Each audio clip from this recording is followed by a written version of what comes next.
Around 7:20 p.m. on the evening of December 11th, 2002, a police department in a rural English county called Surrey started receiving all these frantic emergency calls. Now, all of these calls were coming from drivers on a heavily trafficked highway called the A3, and they all were saying the same things. They had seen this totally reckless driver with super bright headlights that was weaving in and out of traffic and going at high speeds and nearly crashing into people. And then a couple of the callers said they actually saw this car go down the embankment off the side of the highway, and so it looked like they might have crashed. And so, of course, this police department, after getting all these calls, decided to send out a couple of officers to see what was going on. When the two officers got out to the A3 and began patrolling the area on the A3 where all these calls were saying they had seen this reckless driver, they didn't see the driver. They didn't see a wreck on the side of the road. They didn't see any signs of an accident. I mean, there was nothing there. Now, had only one person called in about this wild, reckless driver, at this point, the officers would have chalked this up to a mistake or even a prank. But so many people called in about this one particular reckless driver on the A3 that these two officers decided to just keep on looking and really see if they can figure out where this driver went. And so to this point, the two police officers had been just driving on the A3 to try to find this driver. And so they decided they would park their vehicle, get out, and walk on foot on the edge of the highway because there were these huge forests that lined either side of the A3. In fact, Surrey, the county in England where this was one of the most heavily forested areas in all of England. And so these forests on either side of the A3 were very dense. You could not see very far into them. And so these officers were thinking that it might be possible that this driver, if they were driving as recklessly as all the callers made it seem like, they could have veered off the highway, gone down the embankment, and then because they were going at such a high speed, they could have crashed their way into one of these forests and basically disappeared from view from the road. That in order to see this crash in the forest, you'd have to be basically in the forest. And so these two officers, they pulled over, they got out, and they began walking along the edge of the highway, staring into the forest, looking for a sign of a car wreck. And sure enough, after walking for a while, one of the officers spotted something deep in the woods that looked almost metallic or plastic. Whatever it wasn't supposed to be in the forest. And so the officers made their way into the tree line and began walking through all the trees. And as they got closer, they realized very clearly there was a car. There was a wreck in the forest. And so the two officers, they begin running towards the wreck. They're calling for backup on the radio. They get to this wreck in the middle of the forest, and they're on the driver's side, and they look inside the car, and there's no driver in the driver's seat, but they looked through the car to the passenger side, and they saw the front passenger door was wide open, and on the ground on the other side of the car was very clearly a body. And so the two police officers rushed around the car to get a better look at the body. And when they did, they couldn't believe what they were seeing. It didn't make any sense. Like, what was this? Now, to understand why these police officers were so caught off guard by what they were seeing, we need to go back 5 months to July 16th, 2002. On that night, a 21-year-old man named Christopher Brian Chandler finished up his beer at a pub in West London. And for reference, where this pub was located was about 1 hour north of that stretch of the A3 highway in Surrey where the car was found in the woods. This night, Christopher had gone to this pub with a close friend of his. This was meant to be a fun night out. But, as Chris is finishing up this beer, he began to feel really antsy because it turned out Christopher was actually wanted by police in London for robbery, and so he hated staying in one place for too long. And so the only people who even knew where Christopher was the friend he was with at the bar, and then also Christopher's brother. He knew he was at this particular pub. And so finally, Christopher got so anxious about being in this pub for too long that he told the friend he was with that he just wanted to leave. And so he said goodnight to his friend. The friend stayed at the pub, and Christopher left, got in his car, and began driving south. But Christopher never arrived at the place he was trying to go. He just sort of disappeared, and nobody heard from him again. Christopher's brother eventually would report Christopher missing, but remember, the brother knows Christopher is wanted for robbery, and so Christopher suddenly going on the lam and just disappearing for a while was kind of par for the course, and so the brother really didn't think this was a big deal. And also, the police felt the same way because they know Christopher is trying to elude them, and so it makes sense he would be missing. And so as a result, nobody really followed up on Christopher's missing person report. Everybody just kind of moved on. That is, until 5 months later, when all those drivers began calling into the police in Surrey about seeing this totally reckless driver careening down the A3, who eventually crashed into a ditch. And then those two officers, they went out to that stretch of A3, and sure enough, it was Christopher's car, and the body on the ground was Christopher. However, there was a problem. When the two police officers walked up on Christopher's car and saw it for the first time, they were struck by how old it looked. But it didn't really register with them why that would matter. It just stood out to them that this is a really, really old and rusted up car. But when they went around to look at the body on the ground, Christopher's body, they saw that his body was actually mostly a skeleton, which meant Christopher did not crash and die on this night, December 11th, 2002. Very likely, he crashed and died 5 months earlier, right around the time he disappeared. Now, the Surrey police, they say that this was all just one big coincidence, that the reckless driver that all these drivers were reporting that night on the A3 must have not crashed and actually just kind of got away, and then just by coincidence, when the police were searching that area of the A3 for the reckless driver, they happened upon Chris and his car. But remember, several of the drivers who called in that night about seeing this reckless driver on the A3, they specifically said they saw the car veer off the embankment and crash down below near the tree line. Like, this is a serious crash. Someone needs to get out here with an ambulance because probably someone's hurt. And then when the police got out and searched the exact area where this crash supposedly happened, they find Chris's car that had all the hallmarks of a car that was driving recklessly on the A3 that veered off and crashed into the woods. I mean, they found Chris and his car because of these calls, but it could not have been Chris. But what other car could it have been? As of today, we do not have a good explanation for how this happened, and so it's been dubbed the A3 Ghost Crash.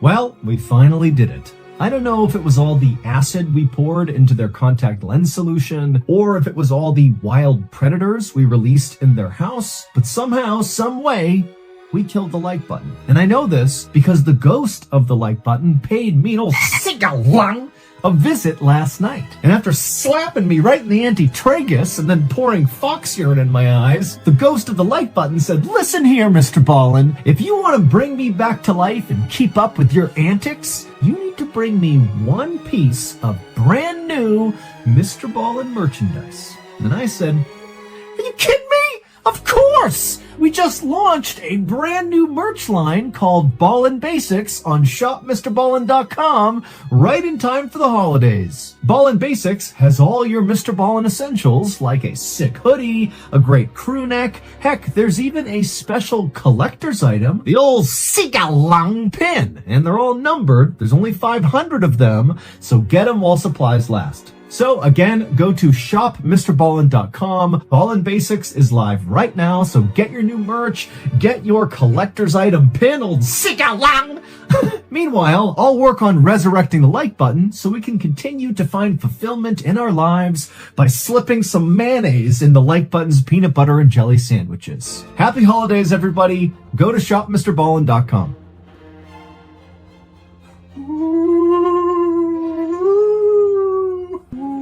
Mr. Ballin. It's not even funny.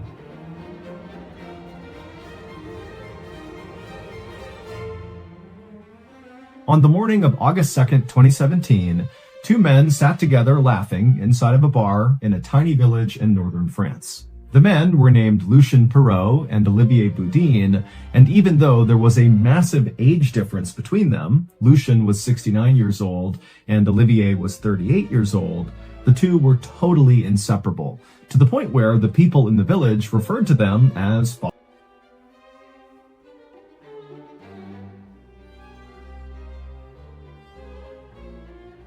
father and son. Lucien had spent his whole life working in manufacturing in a nearby city, but just 4 years earlier, he had finally retired and he had moved into a small home inside of this northern French village. But when he had first moved into this new home, he had been very lonely and sad. Lucien was divorced, he struggled with alcohol, and he had had a really tough life, and he just wasn't doing well. But when he met Olivier, his whole life turned around. When the two met, Olivier also was kind of like a down on his luck guy.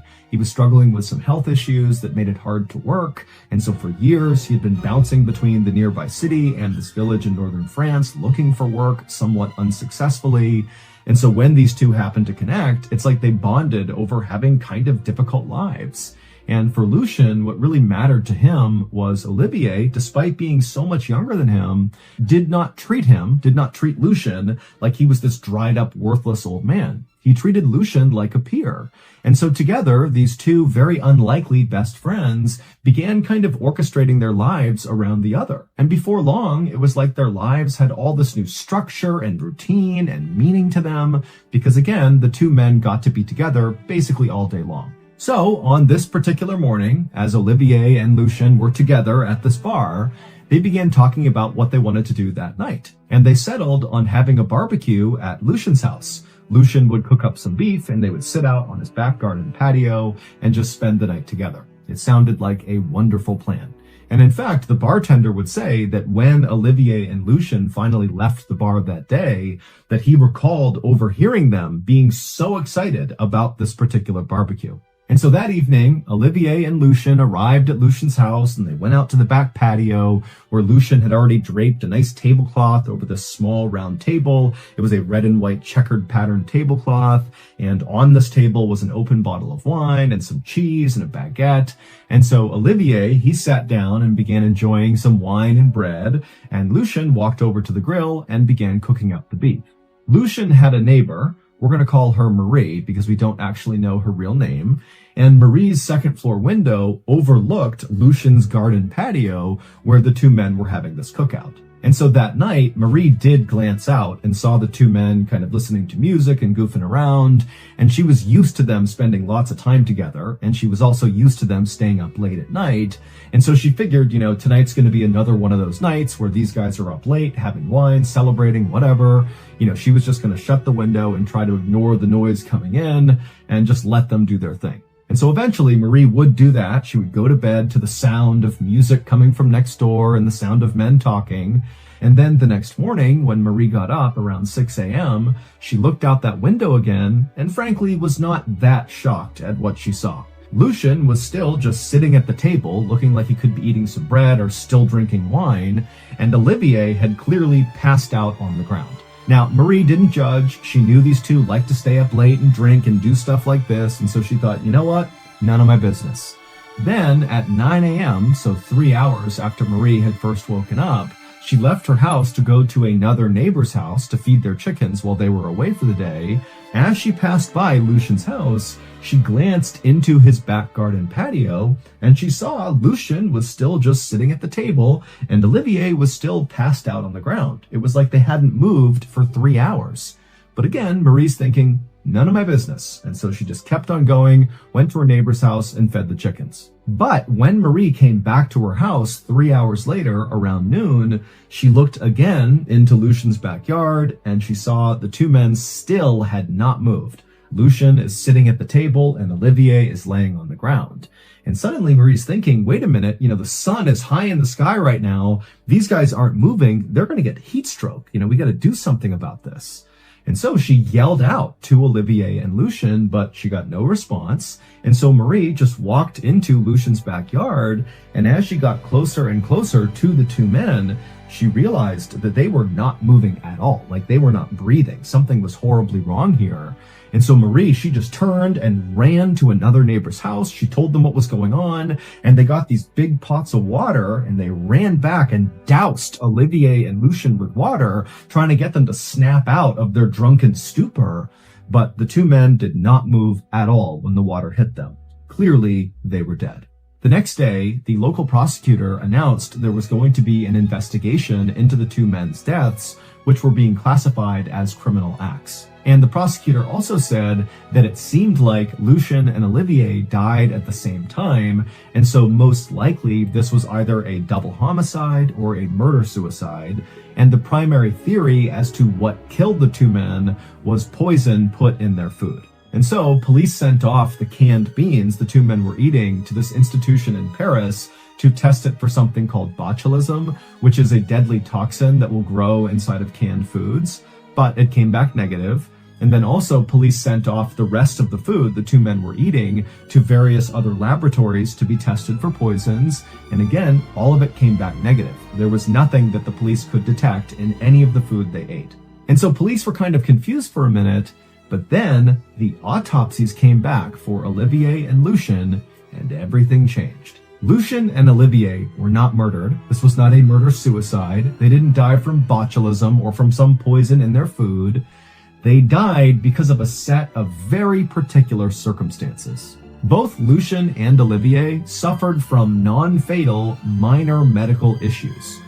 Lucien had bad dental health and so was missing a couple of teeth, and Olivier was suffering from a heart condition called cardiomegaly, which means his heart was slightly enlarged and somewhat fragile. However, his condition was totally being monitored by doctors and was under control. But just for a second, on the night of August 2nd, 2017, when Lucien and Olivier were having that cookout in Lucien's backyard, their non-fatal minor medical issues suddenly became a really, really big deal. Lucien cooked up a big plate of beef rib. Now, beef rib can be difficult to chew even when you have all your teeth and take your time, but Lucien was missing teeth and he loved this beef rib so much he was wolfing it down really quickly, and so he wasn't chewing it enough, and at some point he swallowed a particularly big unchewed bite and he began to choke. And when that happened, his best buddy, Olivier, sitting across from him, he stood up to try to help his friend who's basically dying right in front of him. And the stress of this moment caused his heart to seize up, his heart, which is already enlarged and fragile, and he had a heart attack and died. And then Lucien, who now has no one to help him, continued to sit at the table trying to get this beef out of his throat, but he couldn't, and he eventually asphyxiated and died as well, hunched over at the table.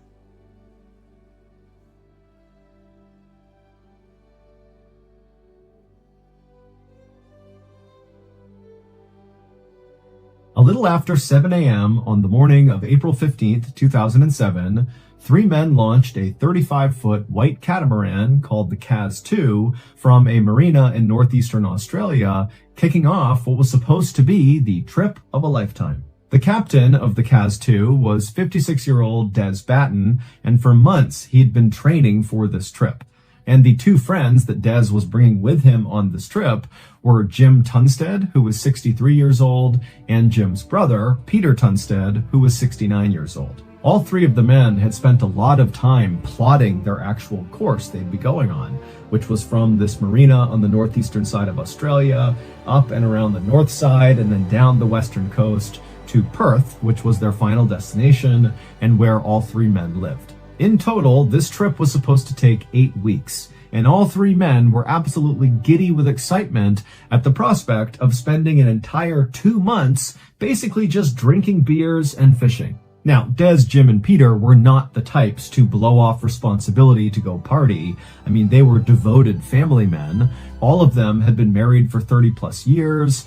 Des had 2 kids, Jim had 4 kids, and Peter had 5 kids. But they were all either retired or nearing retirement, and this trip was going to be kind of a way to celebrate the end of an era. And while all three of them had gone on other big sailing trips, this one easily was the biggest one in terms of the distance they were covering and how much prep went into it and how expensive it was. I mean, this was like 10x the scope and scale of any other sailing trip they had done. And so, on April 15th, 2007, shortly after the three men had launched their boat and kicked off this big trip, Peter's wife would call him just to see how it was going. And she would say, Peter was in great spirits, and she could hear the other two men laughing in the background, and it sounded like they were about to start fishing and maybe have a couple of beers. And so it seemed very much to Peter's wife like this trip was going as well as it could be so far. And so eventually, Peter told his wife that he had to go, he told her he loved her, and then they hung up. Now, Des, who was the captain of the Caz 2, was adamant about safety being the top concern for this trip. Even though all three men were relatively healthy and had a lot of sailing experience, and even though Des was a member of a volunteer marine rescue group and so literally could be called on to go perform rescues at sea, despite all this experience and know-how, before they kicked off this trip, Des made Jim and Peter go through all these man overboard drills on the Kaz-2 to make sure they knew how to do it if for some reason, an emergency arose out at sea. And so the men got really comfortable using all the life-saving equipment and going over all the procedures. And then also when they charted their course, Des stressed that at no point should they be sailing into open water. They needed to stay close to shore the whole time just because it was safer. And so when Jim began filming a video around 10 a.m. on the day they set sail for this trip, you can clearly see the shore in the background of this video. So they're following the course they had planned. But a couple of hours after Jim had shot that video on the day they left, a woman named Isabel Wheeler, who did not know Des, Jim, or Peter and had never seen the Kaz-2 before, she was fishing in an area called Champagne Bay when she looked out into the water and she saw the Kaz-2, a white 35-foot catamaran sailing east to west across the horizon. And then at some point, as Isabel was watching this boat, which really meant nothing to her, she just happened to be watching it, she saw it make a quick 90-degree turn and began sailing out towards the open ocean away from the coastline. Now, remember, Isabel knows nothing of this boat or its occupants, and so has no idea that Des, Peter, and Jim had been so clear about at no point will we sail into the open ocean. It's too dangerous. Stay close to shore. She didn't know that. And so she just saw a ship turning and sailing out to the open water, and she thought, okay, whatever. So she didn't go and report what she saw. It was only later on when details emerged about what happened on the Kaz-2 that she would later come forward and say, hey, I saw that boat and this is what they did. The next day, April 16th, two more people would spot the Kaz-2. These were two men who also did not know Des, Peter, Jim. They didn't know Kaz-2. They didn't know Isabel. In fact, these two men didn't know each other, but independently on this day, they looked out near Champagne Bay and they saw the Kaz-2 sailing east to west in the exact same spot that Isabel had seen it the day before. Now, remember, the Kaz-2 was traveling from that marina on the northeast side of Australia all the way around to Perth. It was a point A to point B trip. There was no reason the Kaz-2 would ever double back and be in the same place 24 hours later, but here we were 24 hours later, and two more people are seeing the Kaz-2 in the same place that Isabel had seen it, and so that made no sense. But again, these two men who saw the Kaz-2, they just saw it and thought nothing of it because they don't know anything about this boat. It wasn't until later that they eventually came forward with what they saw. Then, one more day after that, on April 17th, there were these fishermen that were out in their boats a little farther north of Champagne Bay, where Isabel and the two other men had seen the Kaz-2 on consecutive days. And these fishermen, they spotted the Kaz-2. And again, these fishermen do not know the Kaz-2. They don't know its occupants. They're just seeing the ship. Except this time, the fishermen, when they saw the Kaz-2, they thought something was wrong because they saw the Kaz-2 from a distance navigating its way fairly close to shore in an area that these fishermen knew was full of coral reefs. It's a very dangerous area to be piloting any ship. In addition, the sail of the Kaz-2 was totally ripped to shreds. And so the fishermen, they're looking at the ship, wondering what they're doing, but the pilot of the ship looked so in control as he's navigating his way through the coral reefs that the fishermen thought, okay, he knows what he's doing, so, leave him alone. But again, later on, they would report what they saw. It wasn't until the next day, April 18th, so 3 days after Des, Peter, and Jim had set sail, that anybody realized there was an issue with the crew of the Kaz-2. Because on April 18th, a Coast Watch surveillance helicopter was flying over the Great Barrier Reef, and they looked down and they saw the Kaz-2 with its badly damaged sails, piloting all around this very dangerous part of the water to be piloting. And so the crew on board the helicopter attempted to radio down to the Kaz-2 to see if they were okay, but no one from the Kaz-2 called back to the helicopter. And so as they're waiting for a response from the Kaz-2, the helicopter crew is watching the pilot of the CAS 2 clearly, navigating the boat in between coral reefs. And it seemed like, despite the damage to the sails, he knew what he was doing. And so to the crew on the helicopter, this didn't really look like an emergency, but it seemed like something worth flagging. And so they called the Marine police and said, hey, we have this ship here that's not responding. We think they're okay, but you might want to come take a look. And so the Marine police, they would come out to the area where the helicopter had said they had seen the CAS 2. And when they got there, the CAS 2 was gone. At this point, the Marine police got some information about the boat, CAS 2, and discovered who owned the boat and who was on this trip. So Des, Peter, and Jim. And the police would get in touch with all of their families, and they would all tell police that besides Peter's wife, who talked to Peter on that morning they left, no one had heard from any of the men. They had gone totally silent since that first day. And so when police heard this, they knew this had to be some kind of emergency, and so a search was launched to find the CAS 2. And 48 hours later, a rescue helicopter that was part of the search was about 80 or so miles off the northeastern coast of Australia when they looked down and they spotted the CAS 2. And it still had all torn up sails, and it was kind of spinning listlessly in the water. And from the helicopter, they couldn't see anybody on board the ship. It was totally vacant on the deck. Now, at this point, authorities really have no idea what's going on with this boat or its occupants. It was possible that maybe they had been hijacked, and so Des, Peter, and Jim could be held hostage down below, along with the people that took them hostage. Or maybe the boat just got stolen, and Des, Peter, and Jim are not on this boat, and that it's just the criminals on board, and again, they're down below, hidden from view. So authorities, they don't know. But they decided to take a risk and just send somebody down to get on that boat and just see what was going on. So a rescue officer on board the rescue helicopter named Corey Benson was lowered by a rope where he was dropped into the water, and then Corey swam by himself over to the CAS 2 and he climbed up the side of the boat and he stepped onto the deck, and right away he noticed it was kind of like eerily quiet on board the boat. There was nobody he could see, and there was no sign of any disturbance, minus the sails of the ship being all tattered. And for a second, Corey thought about maybe calling out for Des, Peter, and Jim to see if they were down below and could come up and solve this mystery. But then he also worried that if he called out, there could be some bad people on board this boat, and he didn't want to draw their attention. And so Corey was quiet and just began walking towards the front of the boat.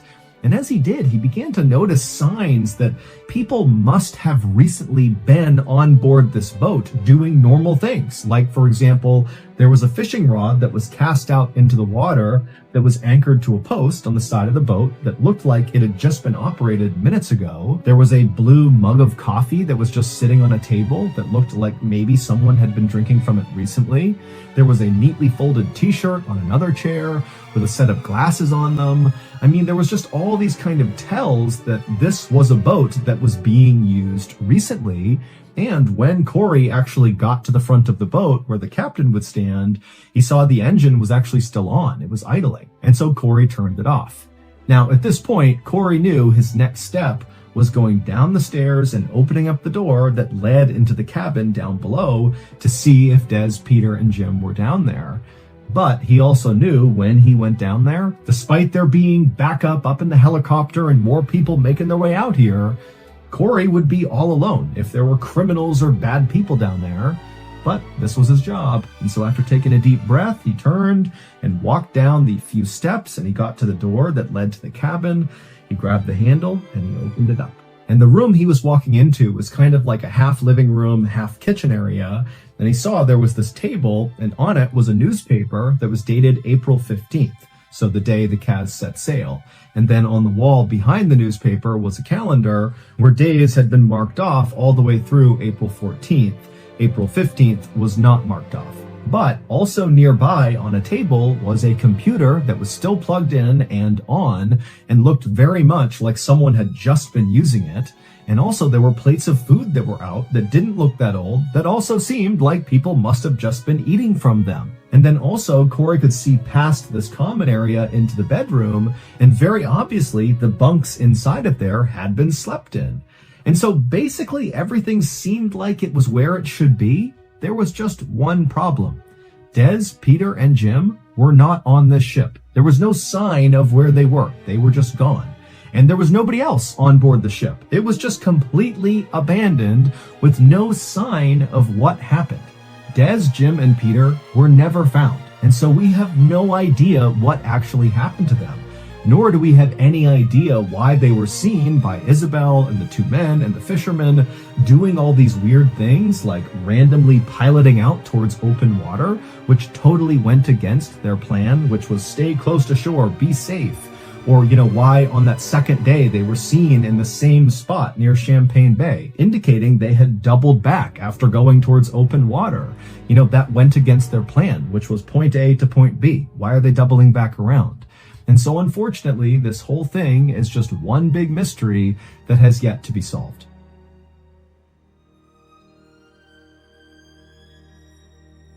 Since you made it to the end of this video, I think it's safe to assume that you are a fan of the strange, dark, and mysterious. And so if that's true, this is your reminder that we actually have a brand new weekly show, a podcast, that's free and available on every platform right now. It's called Mr. Ballen's Medical Mysteries, and it's definitely a strange, dark, and mysterious show like you've come to expect, but obviously the focus of the show is medical mysteries. From bizarre, unheard of diseases to miraculous recoveries to strange medical mishaps and unexplained deaths, and all of them have big plot twists at the end. The first 8 episodes of Mr. Ballen's Medical Mysteries are out right now on every platform, and this Tuesday coming up, another 8 episodes are going to be released on Amazon Music. Or if you listen on other podcast platforms like Apple or Spotify or whatever, you will continue to get one new episode of Mr. Ballen's Medical Mysteries every Tuesday. And if all this was not enough to convince you to at least go check out Mr. Ballen's Medical Mysteries, then hopefully this sneak peek of episode number 9, called Sleep Addict, releasing this Tuesday, will push you over the edge. After you listen to the sneak peek, be sure to go follow and turn on all notifications for Mr. Ballen's Medical Mysteries. Here is the sneak peek of episode number 9, Sleep Addict. On the morning of July 30th, 1976, a young doctor examined an elderly veteran at Bloomsburg Hospital in Pennsylvania, desperately looking for a way to keep this man alive. His lungs were filling up with fluid, but no matter how many times the doctor drained them, the fluid just kept coming back. The man suddenly began to spasm in his bed, coughing up a bloody pink froth. Dr. Ernest Campbell tried to stay calm, but he knew he was running out of options. He'd seen people die from respiratory failure before, but this had progressed faster and more suddenly than anything he'd ever experienced. And this patient was only one of several in the hospital with the same disturbing symptoms. In fact, Dr. Campbell had heard about similar cases appearing across the entire state, and so he was terrified that this was the onset of a deadly epidemic. And if it was, there might be no way to stop it. Thank you for listening. Now go check out Mr. Ballen's Medical Mysteries wherever you get your podcasts. It's free, new episodes every week. So that's going to do it. If you enjoyed today's stories, be sure to check out our podcast called the Mr. Ballen Podcast, which has hundreds more stories just like these, but many of them are only available on the podcast. Again, it's called the Mr. Ballen Podcast, and it's available on Amazon Music. If you find this video interesting and useful, don't forget to subscribe to the channel and turn on the notification bell to stay updated with the latest videos.